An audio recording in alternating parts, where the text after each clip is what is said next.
welcome to the ADNA Presents. My name is Colleen Connor. I am the founder and current director of Audio Description Training Retreats, where I train and coach audio description writers and editors and voice artists, kind of all aspects of description. And I also do a lot of quality control and some voicing myself. And this episode is a very special feature, which is the man who makes all this possible. Famous voice artist, as well as audio description, sort of voice expert, and I would say excellent blind and low vision ally. Ladies and gentlemen, boys and gals, humans and aliens, Roy Samuelson. That was amazing. Thank you for that. You're welcome. The thing is, you're so awesome that I know it's like very hard to, I guess I should have asked you, like, what is the exact way you want me to, like, what is your title and all that jazz? Oh, we can totally gush on each other. I consider myself a consultant. I use this thing like a catalyst for quality and excellence in audio description, including blind professionals in every aspect of audio description, and to be in parity to sighted audiences. Like, that's my gig. That's everything that I'm involved in kind of hinges on those things. Yeah. Besides being a fellow gay and a fellow queer to myself, we met, it seems like 100 years ago. Was it a gay retreat or was it an audio description retreat? What was really funny is that I think it was a consulting type of thing where you asked me to consult for some of your voice artists who were practicing. And then we just started to chat and then it was like, oh, sorry, I've known you for 100 years. How are you? Exactly. That's what it feels like. So I will ADNA the situation. What do you love about audio description, Roy? I think the two things that I love about audio description is how it models inclusion for disabled professionals in so many aspects.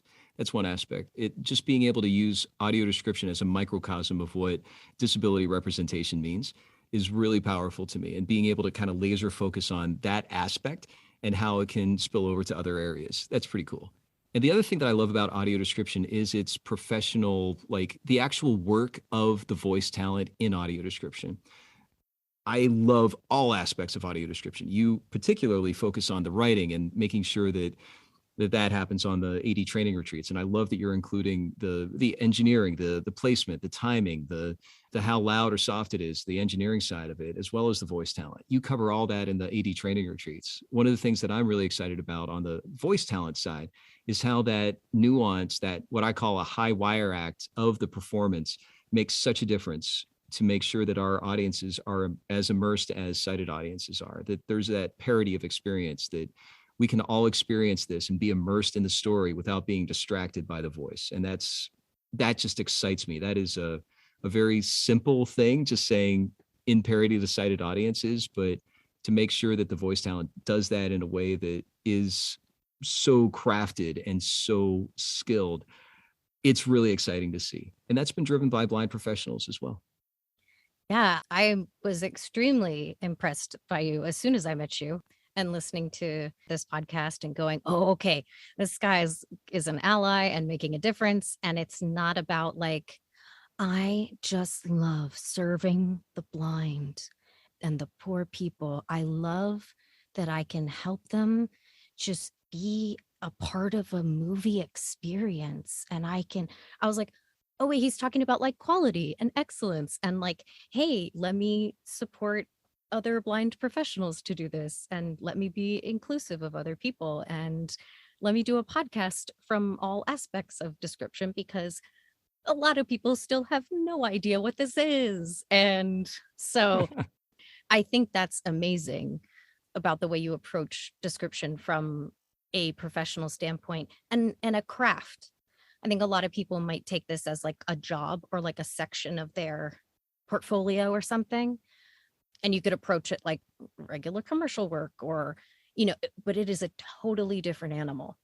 I love that you approach it as equal, if not more focused than other projects. How did you get into audio description? Thanks. Yeah, I really think it hinges on the voiceover experience. Like all the work that I've done in voiceover prior to my introduction to audio description has fed into audio description, even though it's a very specific genre, as you have said. So it's like there's something really special about that foundation, thanks to the coaches that I've had, the training, the workouts, I was doing script readings every week for like 10 years, reading 100 pages of scripts cold for like writers of produced TV shows and movies. And that has fed into the skill set of audio description. So specifically to answer your question, there was an opportunity where I had to audition for audio description. And at the time it went under some different names. Colleen, I kind of don't even want to say them. I don't even want to put those other words out because it's like we finally agreed. There's one thing that we can finally agree on. Everyone calls it audio description now. So, yep. Even if it's unfortunate that it starts with audio. So people sometimes immediately go towards like closed captioning or hard of hearing, but audio description's the name that was first coined, and it's the name we're going with. And yeah. It's not the best, but we're agreed on it. Yeah, exactly. Like, well, here's where we're at. Okay, so it's AD. There's like, we fought this for so long and we finally agreed. Can we please move on? Yeah, exactly. Yeah. So the introduction to AD was an audition. And Colleen, I was intimidated. It was time codes. It was audio cues. There were some visuals on the screen. Audio description doesn't need every single one of those aspects. I just am sharing this particular audition experience, and every company is going to have their own approach. But this experience was fascinating because it's like, okay, I cannot be thinking right now. I have to get into the flow. I have to be able to use all the things that this script is giving me and the audio cues. And if I have visuals, what those are giving, and to be able to deliver this in a way that really makes sense to make sure that the audience gets it. So that was all part of the voiceover side. When I'm really excited about an audition, I usually get like, oh, I hope I book it. In this case, there was that element, but more importantly was this discovery, the curiosity of, oh my God, this type of voiceover is so incredible. There are so many aspects, like back to the professional side of it, like how this gets done, who the audience is, how this works, what's the delivery type, and like exploring that just got me so tickled and excited. Yeah. You are the type of passionate person where I think you can hear it when you talk about something. I feel like I'm that way too. Sometimes people in my class are like, you can tell you're so jazzed about description. And it's like, we just can't help but be like, yes, yes, yes. But I think if it's going to be quality, it's like anything else. You have to care, and you have to care about how it comes out. I know that right now, one of the challenges I'm seeing in the industry is that deadlines are getting shorter and shorter and shorter. And the pay is still all over the place, but also I don't think it's as much as people, writers, editors, mixers, or voicers, or somebody that does all. I don't think it's enough. And also due to the fact that audio description is still almost this afterthought of like, we're going to check the box, we got to get it done, or some producers don't even know that their company does it and has to have it. So what are some of the like challenges or things that you see in the industry that you think are not going so great? I think one of the biggest focuses is not directed at any company. It's not directed at any individual. It's just the nature of the system right now. And I think you nailed it with the afterthought that check the box mentality comes from the approach of how cheap can we make this? That if you focus on, look how cheap we can make this, then of course the rates are going to go down. Of course, deadlines are going to be cut and like roles eliminated. You know, the idea of automation, there is a place for automation. However, in this particular instance, like we were saying about the craft and the art, that's not just on the voice side, that's on the writing side, that's on the engineering side, the timing of the editing, the editor of the actual script itself, the quality control. Each of these elements and more really affect the experience of the audience. And if we're focused on how cheap we can make it, I use the example of, can you imagine Marvel coming out with 10 new feature films in the next 5 years, but they're like, we can only afford to do 6 of them. So 4 of them, we're just going to kind of storyboard. They're going to be hand drawn, and we're going to just talk through what's going to happen because we're so excited to share the story with you, but we can't really afford to do it. Like Marvel fans would lose their minds. Yeah. And we're asking our audiences to do that. that doesn't jive. But let's look at the system, like the way the system is set up. In most cases, there are many exceptions, but in most cases, it's the distributors that are handling adding audio description. Again, it is that afterthought. And some of the producers that I know that work on TV shows that I've done the audio description narration for, they had no clue that I voiced their series for, and it's like, we know each other, and it's like there was that disconnect. So my argument would be that if we can get production to understand this work, to value it, it would not only be included in the post-production side of things, so that when it gets sent to distribution, it would be sent along with the audio description. So no matter where it goes, whatever streaming service, whatever place you live, it can go. Apple TV Plus does this exquisitely. All their stuff, you can be anywhere in the world and it just works. You can turn on multiple languages of audio description or dubbing. There's like so many choices and it's already built into the system. So there's no excuse that this can't be done, but it is a change because right now there's a lot of the people that hire the companies that hire me are usually the distributors. And you can imagine if you've got 200 projects to deliver in the next month, 200 projects. And if we save a buck here or a buck there, multiply that buck or two by 200, that's really going to save a lot of money. But if it's included in the budget ahead of time, if it's in the budget, then all of a sudden the audio description is included in the work that's being done in the post sound house. I used to work for a post sound company where there were editors and mixers who would spend hours with the director, multiple mixers in basically a movie studio, and spend the time to really make sure that the sound was just what it needed to be. And those people win Academy Awards. That's the kind of respect that these sound systems were given. And I think even with the pandemic, doing things remotely, it's still possible to have that kind of respect. Yeah. And I think what's interesting about accessibility in general is that growing up and going to school in like the time period that I did, I'm in my 30s. So I've seen us go from like the floppy disks to like my phone.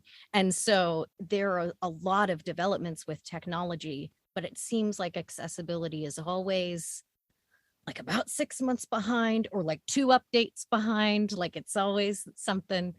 And we're starting to be hired and included as people who actually use assistive technology are hired by the companies who are developing it. But similar with audio description, if you hand me something that's done and you say, hey, can you listen to this audio description and just give us some feedback? And then I do quality control and I give them feedback and they're like, wait, you like gave us a lot of feedback and like suggestions. And then you wrote in here like stuff for the voice artist and stuff. I was like, oh yeah, if I'm doing quality control, I assume you're going to re-record this. Like, hello. And so if you do things retroactively, it is so difficult and it happens the most with accessibility and especially with description. I think people just, you have this finished product and then it's like, oh, right before it goes out, put the AD on there. And it's like, what? Now there's no time to have that couple people do quality control.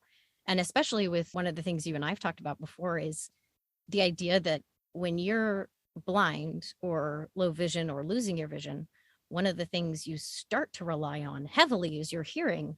And certainly there are people who have both hearing loss and sight loss, but in general, blind people can hear real well.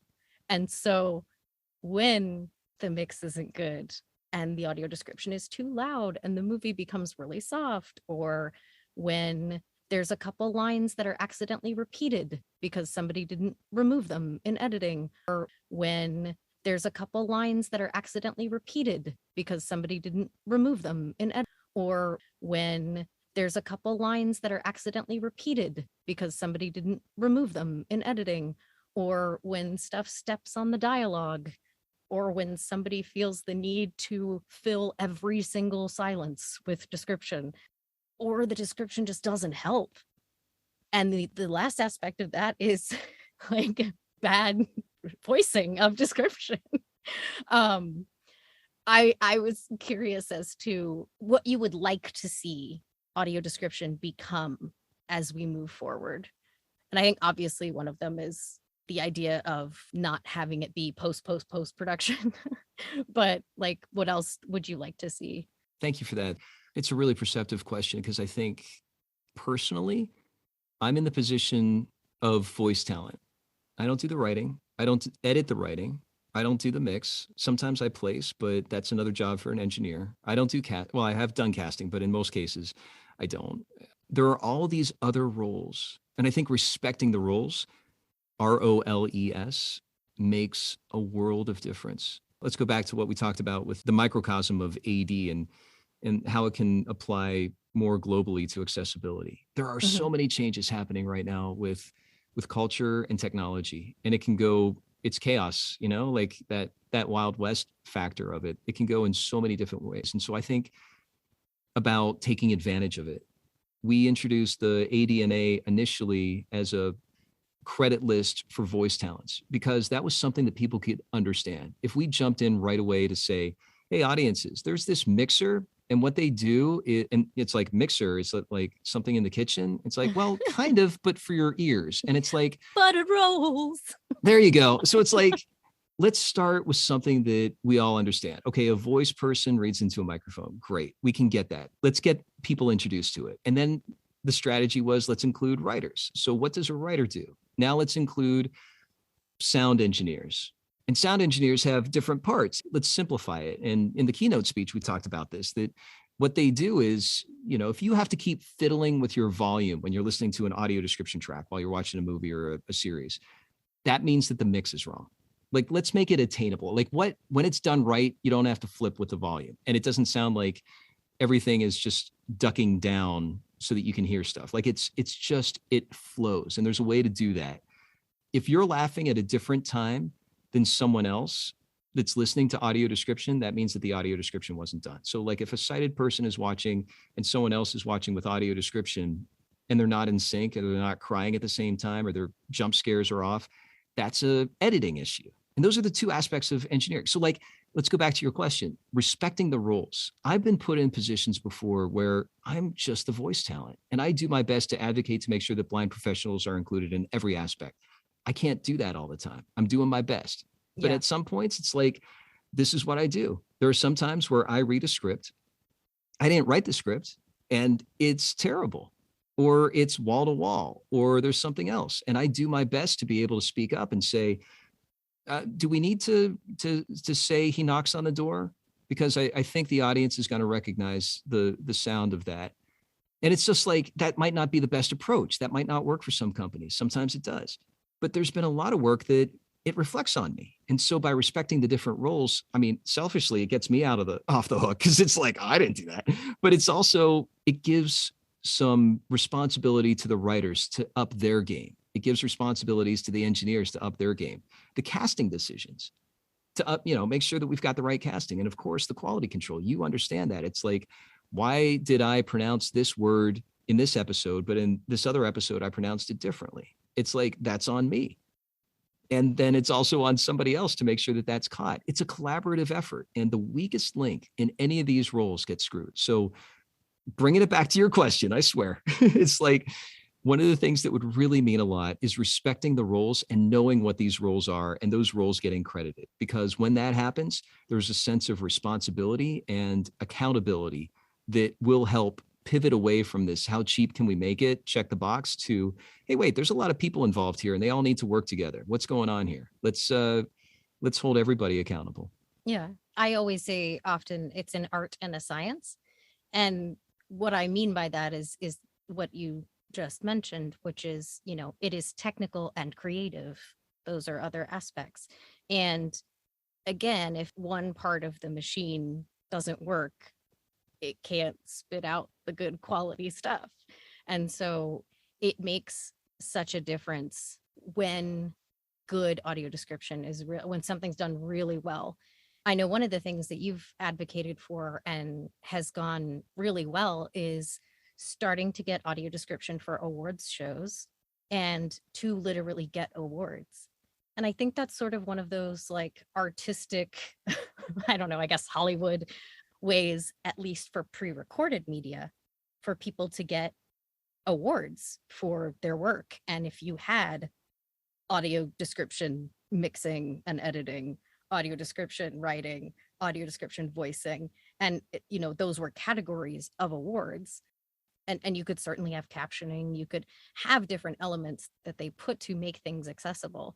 But it's not just like verbatim translating something. It's audio description is you are creating a visual translation of like vivid poetry to kind of fit in between sounds and dialogue to really help a piece stand out.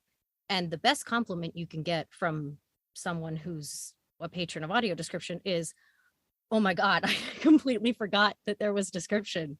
Yes, it was very good because I completely forgot it was there. And when one aspect is off, it's very easy to pick on. And I think people are now starting to speak up a little bit, but really it is important for those of us who use audio description. Do get on social media, use the internet. We're coming for them. Tweet and things, give feedback, because otherwise things just get put out and companies go, look at all this stuff we've described. And it's like, yeah, but how much better could that have been? And I think there are this recognition of, especially in pre-recorded media, what are all the roles that description has? And description can be so many things, and it can be added to almost any aspect of life. I love the things that you've done to help people who are blind and low vision or people with disabilities to get recognized in the field. In the past couple of years, certainly the pandemic, I think, has kind of upped the ante of some people realizing, oh, people can work from home. What? So I would love to know also, as you normally ask, is like in your dream world, let's say everything's great. In the dream world. Shall we? Let's say that. These are the words we're going to use. Can I put that into the universe? Sure. Okay. Let's go with this there. Hypothetical here. Everything was great. Love the quiver. What would you like audio description to do or to go in direction of? Sure. So I'm going to specifically talk about feature films and series, whether it's TV or streaming, that is my main focus. There are some incredible talents that do live stuff. I've done live audio description as an announcer, and it's very rewarding, and it's a really special skill set. And those that nail that, it's great. I find that in TV and film, there's a lot more opportunities. As you had said, with the remote recording, it just is so much more, it makes sense. Pre-pandemic, I feel like the pump was primed with a lot of the things that we've talked about. This podcast has over 150 episodes of audio description quality and excellence. You've been in several of them. This is part of the deal. It's like, if we're going to focus on quality and excellence, that's one thing to do. So it's a podcast. I'm a white male in America, so of course I have to have a podcast. It just made sense. The other thing was right? So the other thing was the ADNA database, and that's like the Internet Movie Database of audio description. So again, started with voice talents and we added some more. Being able to get to the point where something like that is just a part of the IMDb itself. Yeah. I was going to say it's the IMDb of AD. Right. So it's like, I respect that there are reasons for the separation. I get it. We have to get up there. We have to ramp up, so to speak, to get to the point where this can happen. And there's a lot of different organizations that are respecting this work. 4 years ago, I submitted myself for an audio description track under the narration category for a voiceover arts awards called SOVAS. And I was honored to be nominated. And that was, I believe, the first time that an audio description narrator got something for the narration category. And it took a few years and a ton of conversations behind the scenes, but we got to the point where there's now 3 categories for the SOVAS Awards for audio description. And that is not specifically for blind and low vision people. It is for voice talents. That feels like a different kind of win. I am not negating the other wins that are happening. It's a different kind of win, and it's kind of win that I like to focus on. The other thing was I'm still a member of the Television Academy, but I was on the executive committee for the Performers Peer Group. It's a fancy title, but basically all the performers that vote for the Primetime Emmys have a governor's group are represented by talents. And it took 10 years to be able to get this, but we now have the ability for audio description narrators to use their TV credits, even on streaming services, to be able to qualify to join the Television Academy, to be able to vote for the Primetime Emmys. You can see where this is headed.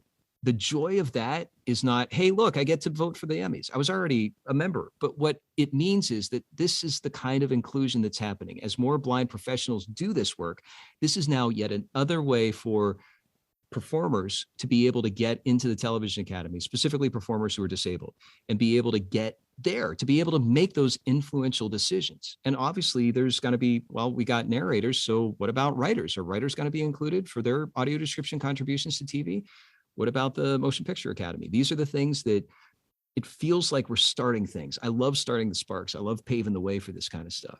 And I think that when we look at that from the entertainment perspective, it's going to build the awareness. We had Audio Description Awareness Day for almost 3 years in a row. We took a little pause this year, but that was the goal. It wasn't to celebrate audio description for people who already celebrate it. It was to outreach, to make sure that those who maybe have a TV show that has audio description to find out, wait, what? Somebody wrote a whole script based on my visuals and I don't even know about it. Yeah. I want to know about that. And in the context of still hiring the same companies, there's no reason for a production company to say, I can write audio description. No, just hire the team that does it and include them in the process so that, if there's something that is going to be coming 3 seasons down the road and it's some trinket that happens in episode 2, season 1, you got to make sure that that's noted. It's like, that's the kind of connection that makes sense. I can talk for hours.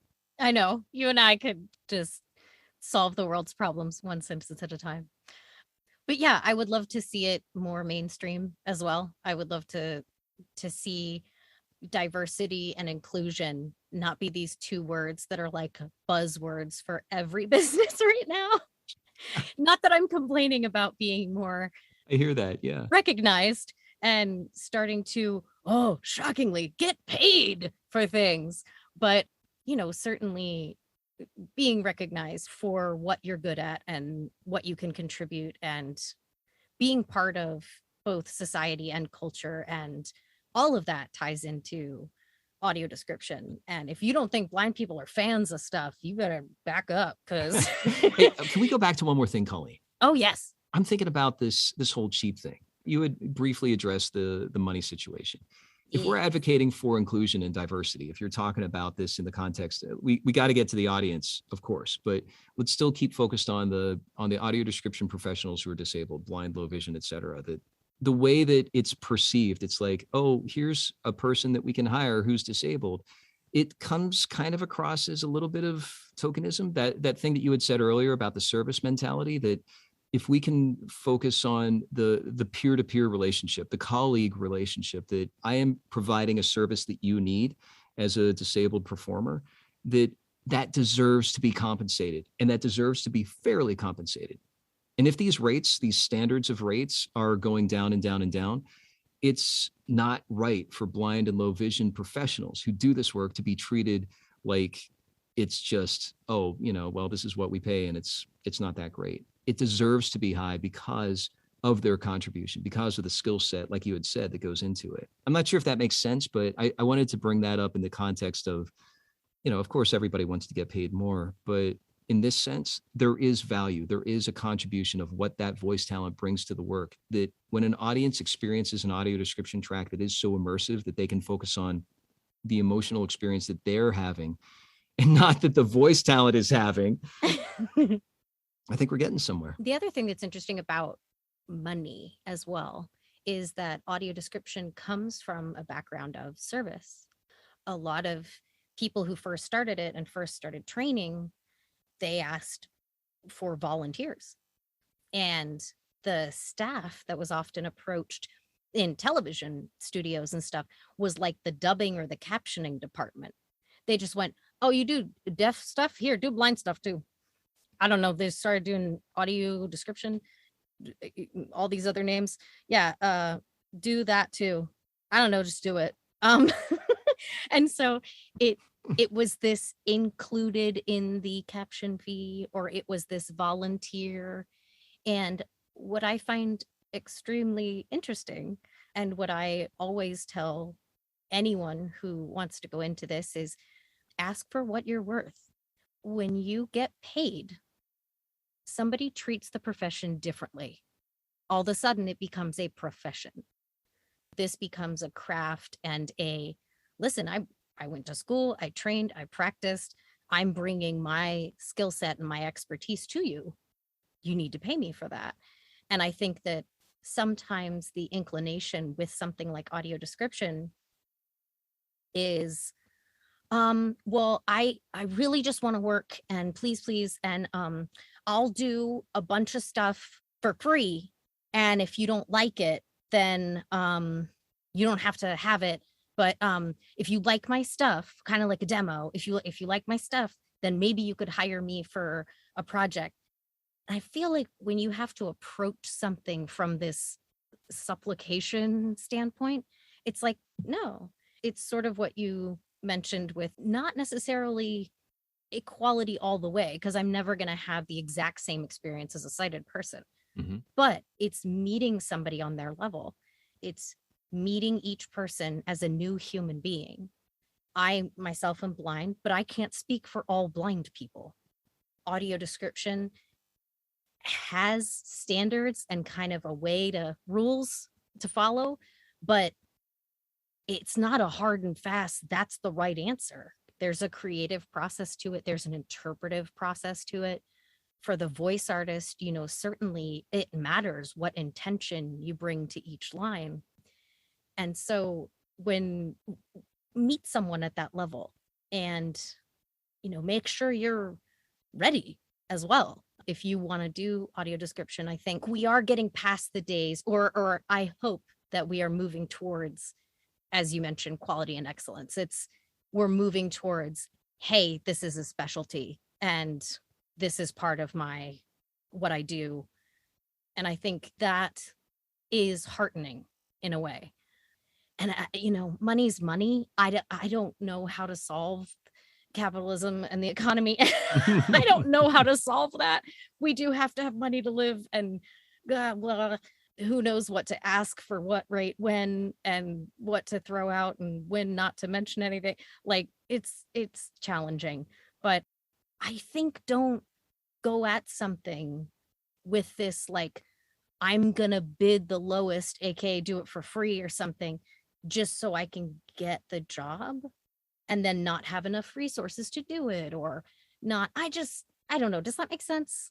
And I think one of the things that's fascinating about that is that there are so many different sides to it in the sense of it is so isolating, this work, not only because of the pandemic, but because each company has their own approach and each company has their own way of creating the audio description, that there still is there's a lack of transparency. And Yeah, yeah. I, some of it may be deliberate, most of it is not, some of it might be, but that makes it even harder.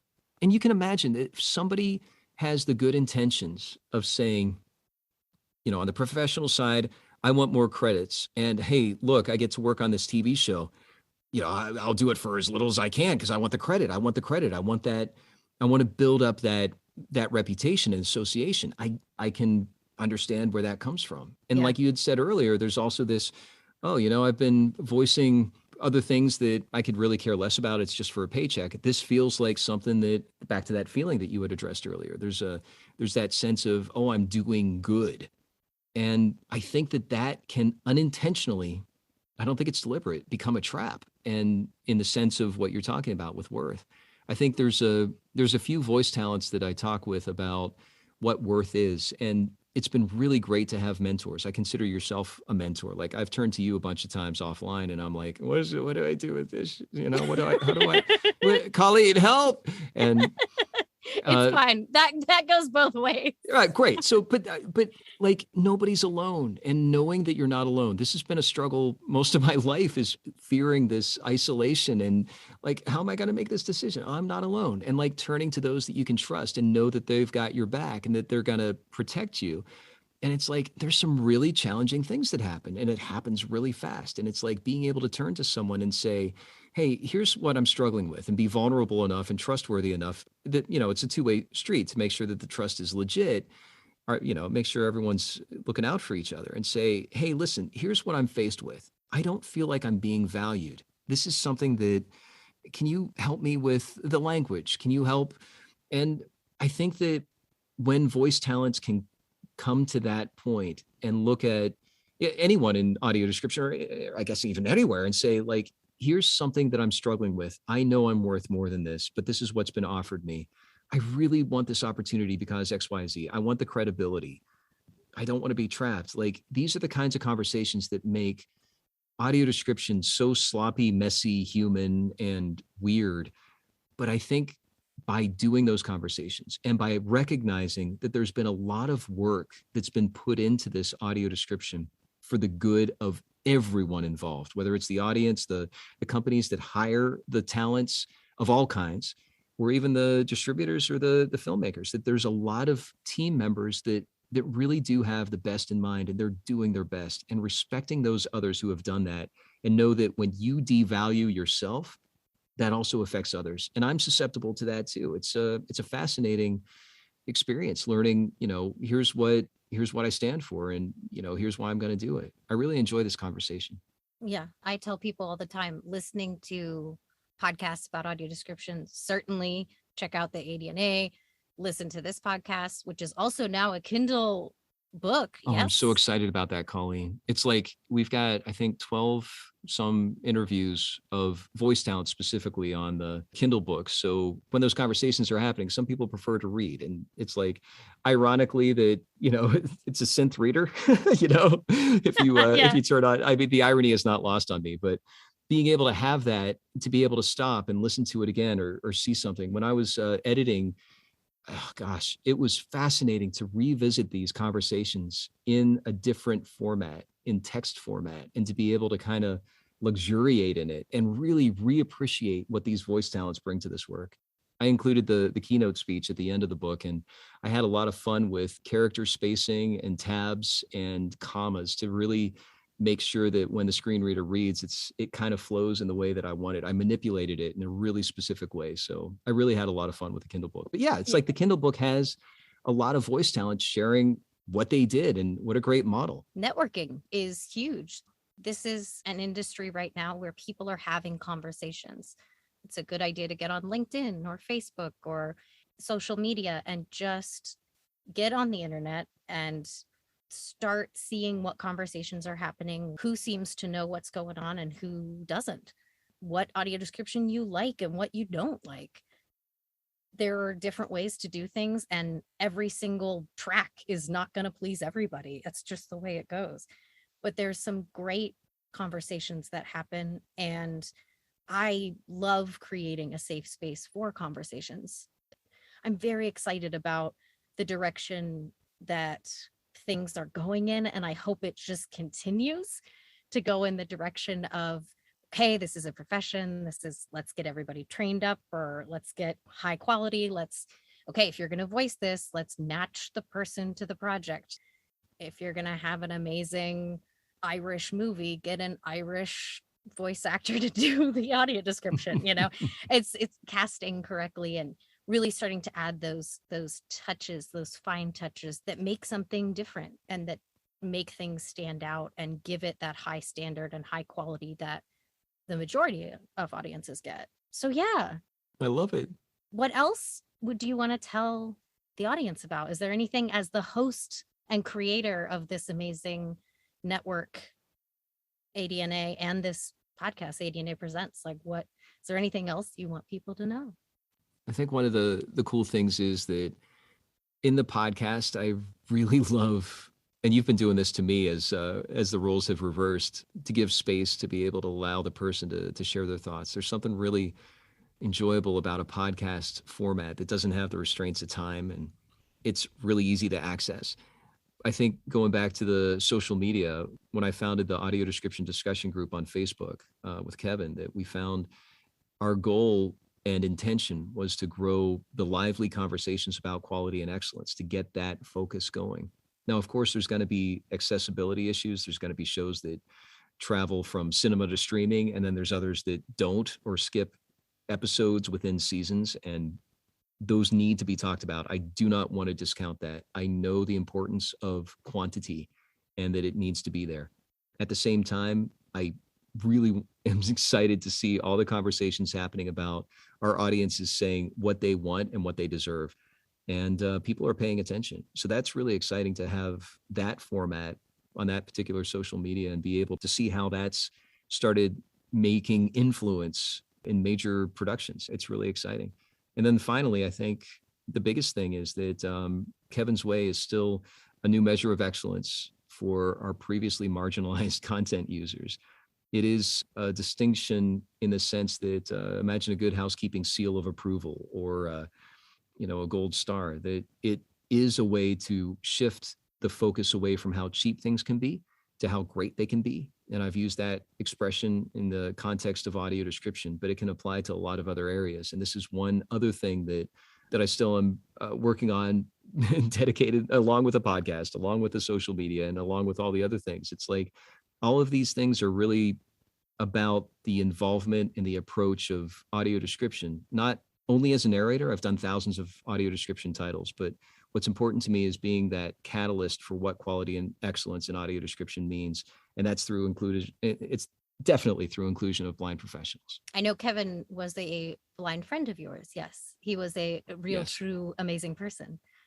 So, the Nobel Prize or the Pulitzer Prize, Kevin's Way is the audio description prize. So it's like Nice. the little stamp that goes on something to say like, this has all the markers of solid audio description review and track, and this is the best we got for this piece. And thinking about blind professionals and what is useful for people to know, just the accessibility of audio description as well. So, it can be amazing. Audio description can be the greatest thing ever, but if we can't turn it on, how, like, how do we know? And so Yeah. it's thinking about the standard, but also how we make sure the awareness and the ease of access is there. And Kevin's Way to me is kind of that, like, oh, this one's the, got the Pulitzer Prize, like got the boop, got the Kevin's Way prize.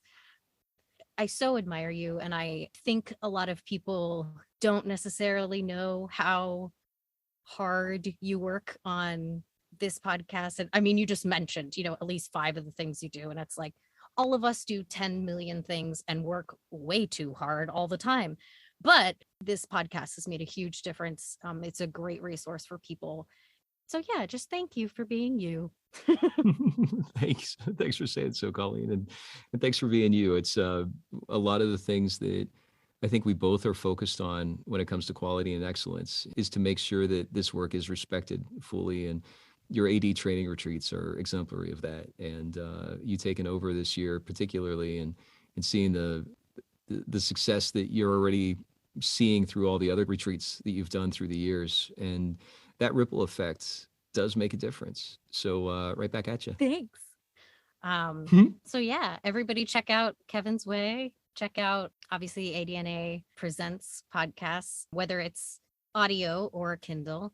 And if you want to get in touch with me, I'm at adtrainingretreats@gmail.com. On Twitter, it's at ADRetreats, as in audio description retreats. And then Roy, where can people find and follow you? Thanks. I'm on a unofficial break from some social media, just in the Good. current place. Good for you. Yeah. All of us need, oh God. But what I am on, it's twitter.com/Roy Samuelson, Instagram, Roy Samuelson, and roysamuelson.com. Facebook, I really think that audio description discussion is a great place. There's also the ADNA showcase where a lot of professionals who work in audio description can find other professionals or hire other professionals or look to hire. So that's kind of been an exciting advancement there. But it's exciting to see a lot of these things go in the direction that I'm really pleased with. And I know if Kevin was around, he'd still be thrilled with too. Yes. So congratulations on all your success so far. And here's to us continuing to push the boulder up the mountain. Sisypheanly yours. Thanks, Gully. Thank you.